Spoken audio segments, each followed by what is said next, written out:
Welcome to the Kingsbridge is Simple and Secure podcast, where we will discuss no building threats, no people threats, no third-party supplier threats, and no systems attacks. All these combine to create chaos for your business, and they will be battled by King Phoenix and his shield. Hi, welcome to the KISSBCP podcast. I'm your host, Roswitha Firth. Like and subscribe to the KISSBCP podcast wherever you listen or watch. And now, on with the show. If I was an employer, would I insist that people come to work? If they have a job that requires them to be at the office, I think that I would require them to come to work. If they want to, if it requires, yes. But then what do you do about requests for days off?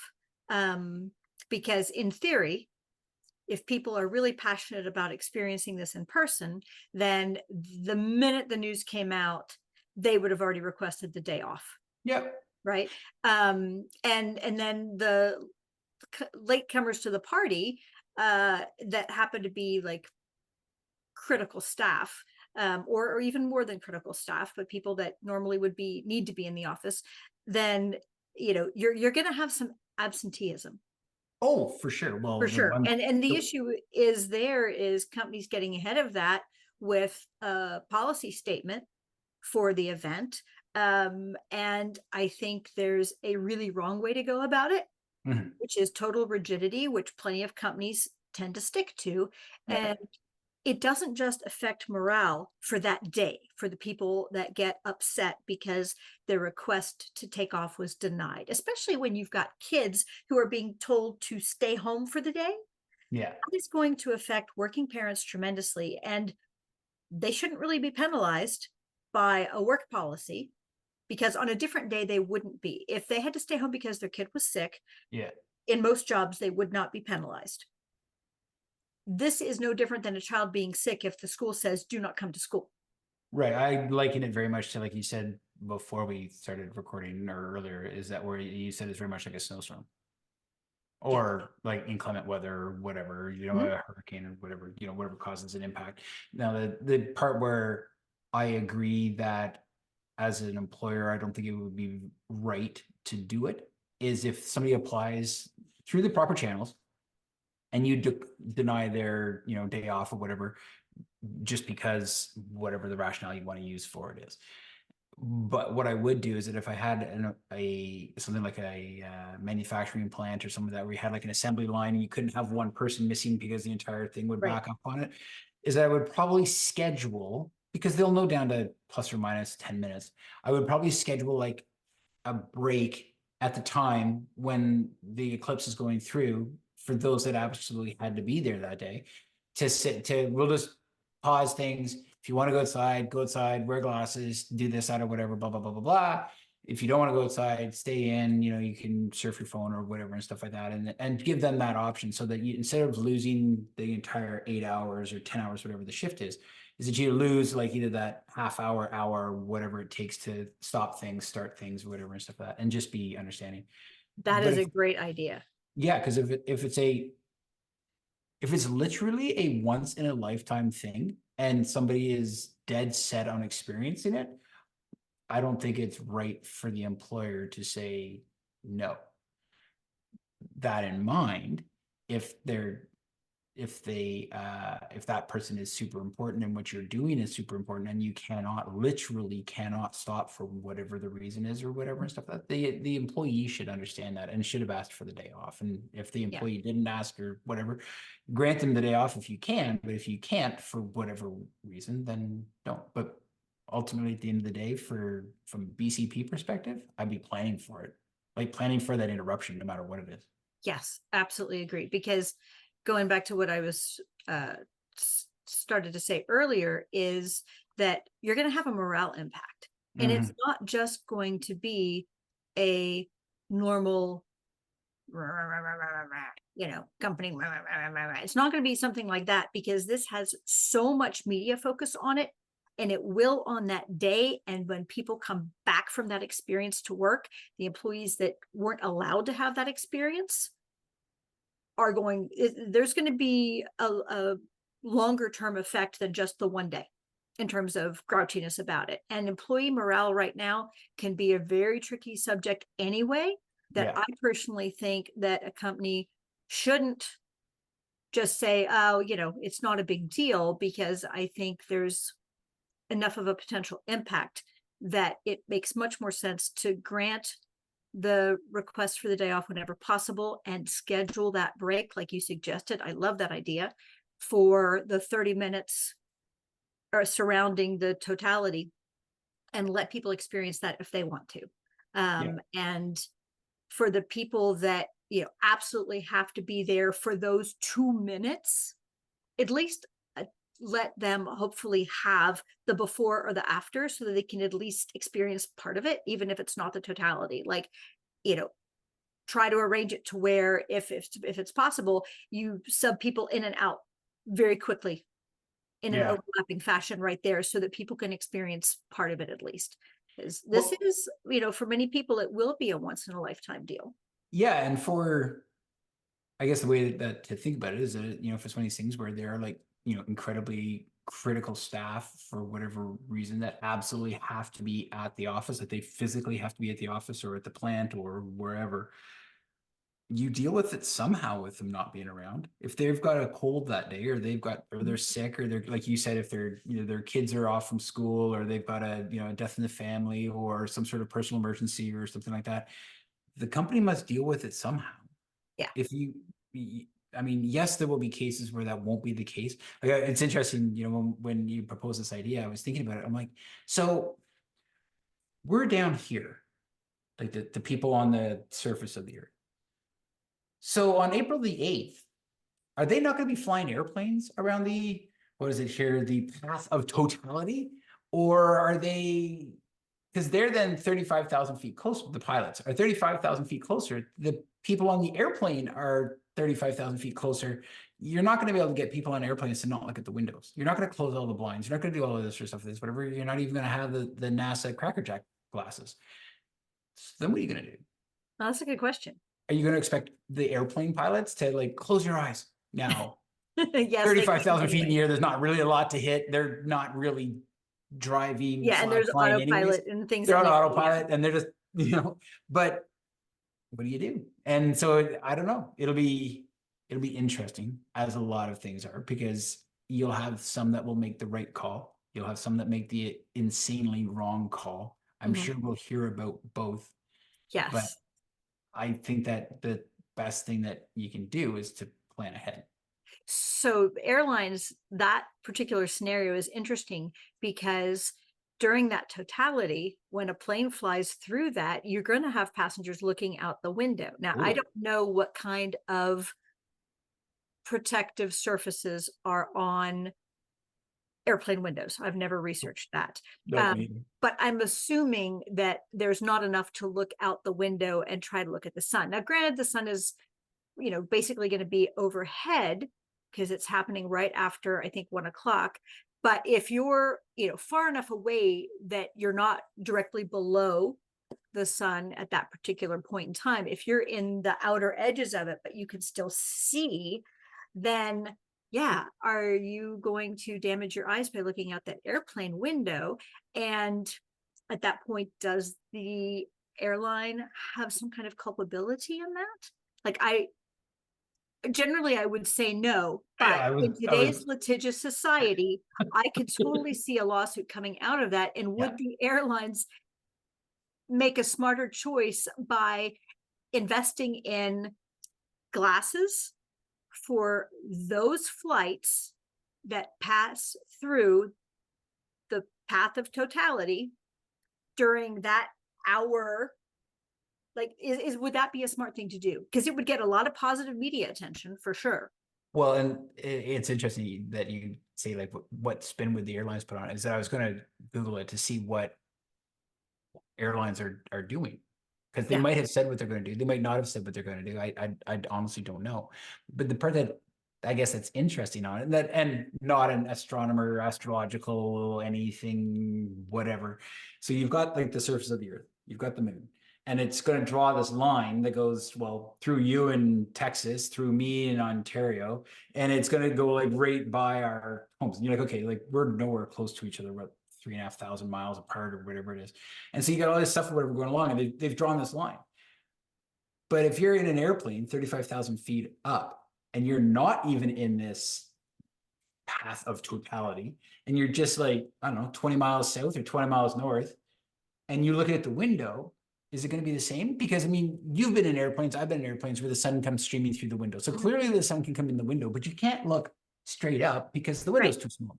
That's what I was saying is that if you're not directly in that narrow path, but if you're in the outer section, partial, then, you know, what risk do you have? And should the airlines be doing something clever, like passing out glasses for the flights that cross that line, you know, between 11 or between noon and 2 or whatever?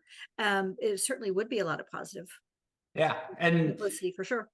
I don't even remember what plane I was on, what route I was flying, what airline I was on, but I was going somewhere or coming back from somewhere, and it was one of these things that something was happening on one side of the plane. It was like the, I don't know, Northern Lights or something like that or whatever. And they're like, oh, everybody, you know, if you want to see the X, whatever the X was, go to the port side or starboard side or left side or right side of the airplane and look at the windows, whatever. People, if you're sitting in those seats, please let people look at your window or whatever. And I don't remember what it was, but it was one of those things where, yeah, you know, that's, in this case, I could see them saying, you know, if you're sitting on the left side or the right side, don't look at the window. And, you know, everybody, if you want to see it, make sure you've got glasses on.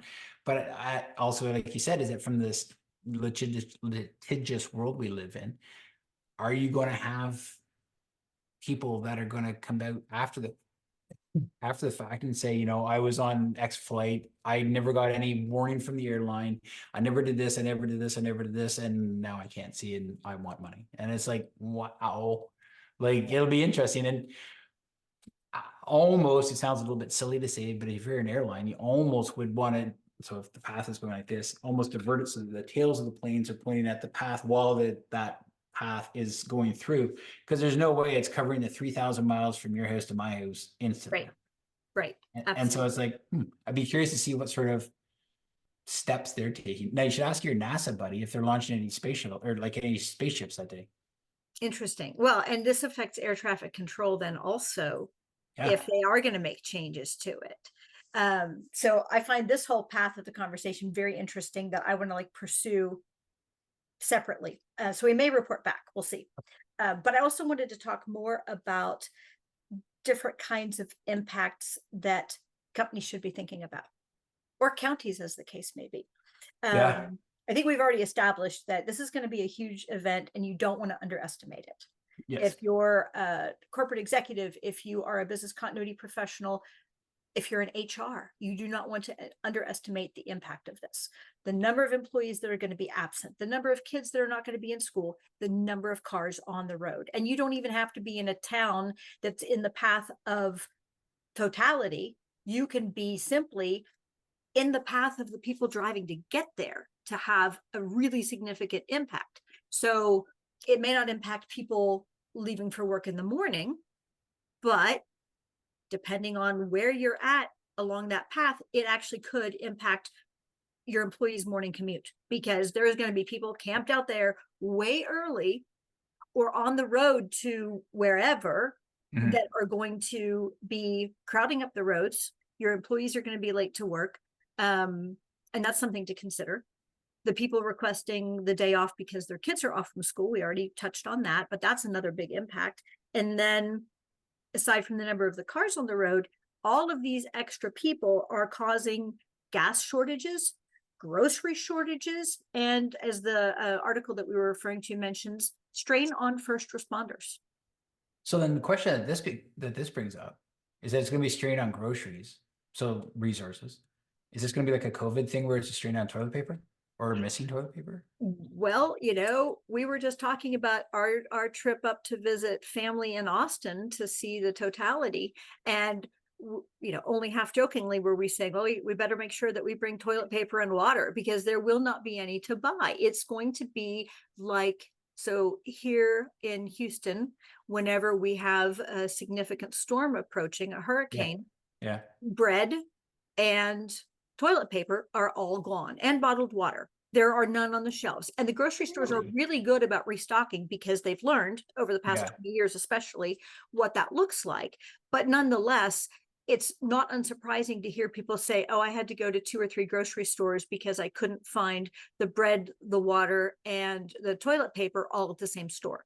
That still happens, even with the extra stock that stores like the Kroger chain or the Randall's chain or HEB that they, or Walmart, that they all take to, with the demand that they know is coming. Even then, oftentimes they're short. So this is no different than a major event like a snowstorm if you're in the north, where people are going to run out and grab supplies before the event to make sure that they're okay for a few days. This is going to be just like that in some places, not everywhere. But if you're in that path, or if you're a major city right outside that path, and you've got hundreds of thousands of extra people driving in, you better believe there's going to be gas shortages. There will not be a hotel room to be found. I've heard and read that, you know, hotel rooms, at least in Texas along the Totality, are essentially non-existent. Well, yeah, because you were saying, like, because so you can imagine, so using the Bell County in Central Texas, where they've got 400,000 people, and you've got enough hotel rooms to generally support the traffic in and out of 400,000 people. Well, if that's going to double or triple, so it goes up to 1.2 million, there's no way you've got 800,000 beds in that area. And it's like, well, it'll be interesting. As I was just checking here as you were looking, or as you were talking, sorry, to see what is April the 8th. And it's actually a Monday. I was actually hoping Yes, on some level, I was like, oh, it's going to be a Saturday or Sunday, and this is going to be, a lot of this will be moot. But no, it's a weekday. Of course, it's a Monday. Yes. So you mentioned Bell County, and we'll share this article, I think, when as we post the podcast, because for people who are interested in reading about it, Bell County in Texas has a population of about 400,000. They're expecting to double or triple that number for the totality, for the solar eclipse. And they've declared a state of emergency already to prepare for the probable impact on their town. And one of the things that they're concerned about is strain on first responders, strain on hospitals. Things are still going to happen. And if you have X number of hospital beds and suddenly you have triple the population, you're going to have a pretty big uptick in ER visits, for example, because those things will continue to happen. Yeah. So, yeah, but I think the article itself is interesting. So we'll share that on social media, so that if you're interested, you can read that. There's a lot of interesting information in there that, you know, certainly gets you to thinking. Yeah. Well, and it's one of those things too, where it's like, you know, how does this relate? Well, it relates as a hurricane would up the East Coast, or as a snowstorm would in the Northeast, like you said, or was it California last week had, you know, horrific rainstorms, everything else, whatever. And mudslides. And floods and, you know, landslides and everything like that, whatever. And it's an interesting, I would love to live in a world where it wasn't an interesting experiment. However, we live in a world where things like this will be an interesting experiment day in and day out to see how the whole thing unfolds. And for those businesses that are impacted, I really hope that they've looked in the mirror and gone, we really should do this. Now, the part that's interesting with the guys in Bell County, that they've actually thought far enough in advance to say, yeah, this is going to be a SHIT show, and we should actually have something done in advance. So it appears that they've learned from past experiences of things where it's caused, you know, either population spikes or whatever, not specifically eclipses, because I mean, this eclipse type of eclipse hasn't happened in forever. What was it, 50 years ago? I think we talked about earlier. Something like that. Yeah. So yeah, clearly somebody's reading the tea leaves and has gone, and you know what, we should really do something about this in advance. Let's take a proactive approach as opposed to a reactive approach. Well, and in reading the article, when I first learned that this county in Texas, Bell County, had declared a state of emergency, my first instinct, even as a business continuity professional, was, seems like some overkill there. But, you know, the more I got to think about and sort of throw this around, yeah, it makes a lot of sense to do this in advance. And a lot of these counties in Texas, especially the ones closer to the coast or in the path, like on your way to Austin, San Antonio, Dallas, Fort Worth area, for example, about, oh gosh, it's been almost 20 years now, but there was a Hurricane Rita, that what it is known for now is the evacuation that went terribly wrong. And so all the counties that were impacted by that was like a whole bunch of Texas counties, because it was all the way up to Dallas. It was all the way to San Antonio, Waco, Austin. People were trying to get out and typically going to family or friends or trying to find a hotel room, which at that point were like a domino effect, essentially non-existent. You had to drive really far to find a hotel room when that event occurred. But I think, any county that's sort of in or on a major route to get to the path of totality, whichever part of the country that you're in, would be wise to at least consider this option, because you're going to have such an influx of people that it is going to disrupt roads. It is going to have an impact on first responders, especially once you get to the point where the skies start to go dark that hour before, especially the hour before, because people are going to be doing this out the cars, and that there's going to be fender benders, and that there's going to be a higher than normal level of at least minor car accidents, because people can't help but it's like rubbernecking at an accident, but they're going to want to start to see that, and then people are going to start pulling off the road, and it's going to be a mess. So before this goes on for too long, I've got a question for you. Yeah. So you're in Texas, Mhm. and I'm in Ontario, Canada. Yeah. So we're on either sides of the imaginary line between the two countries. In Texas, you're hearing about things like this. In Canada, so far, there hasn't been too much, but I also haven't really been paying that much attention to it, because I was just like, oh, well, Chicken Little, the sky is not falling. That was my first thought that went through my head when you sent me the email about doing this. Have we heard anything from the Midwest or from the north-ish, east-ish of the U.S.? Have you heard any articles or stories? I have definitely down? heard mention. I think Texas is getting a lot of attention right now because there are quite a lot of places in Texas that are a good spot to watch. So Okay. there's, in Austin, San Antonio, for example, and up towards Fort Worth, Dallas, there's a lot of good infrastructure there. And partly also because of the weather, it's a good place to come to watch. Come on, what's the matter with April the 8th in the Northeast? It's totally fine. It could be beautiful or it could be snowing. Who knows? It could be 70 and it could be 25, but also because of the greater potential for clear skies. That's another reason why Texas is a favorite for traveling if you're able to, because there's a greater potential for clear skies to be able to truly enjoy it. If it's overcast, well, that's what always seems to happen here. Anytime there's these like once in a lifetime meteor showers or asteroid things or whatever and stuff like this, you're like, okay, I'll stay up because it's it's supposed to be perfect at like midnight till 1 a.m. You're like, okay, well, this is a Tuesday. I don't really want to be up until 1 a.m. on a Tuesday, but well, whatever. This is once in a lifetime.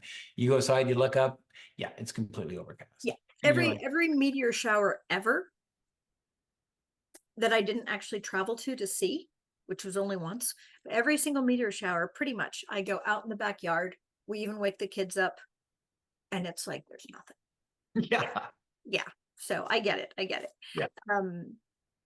Anyway, did you want to add anything else before we wrap up?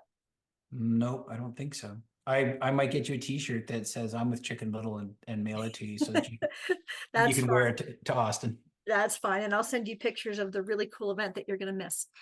So, thank you for joining us today. I hope you found this topic as interesting as Skip and I did. I thought this was really fun, and I'm looking forward to kind of watching how this all progresses and keeping an eye on whether other counties in Texas or in other states start to declare a state of emergency to get ahead of this. Basically, I think that's wise, and I definitely want to reiterate: be a good boss, as much as you can.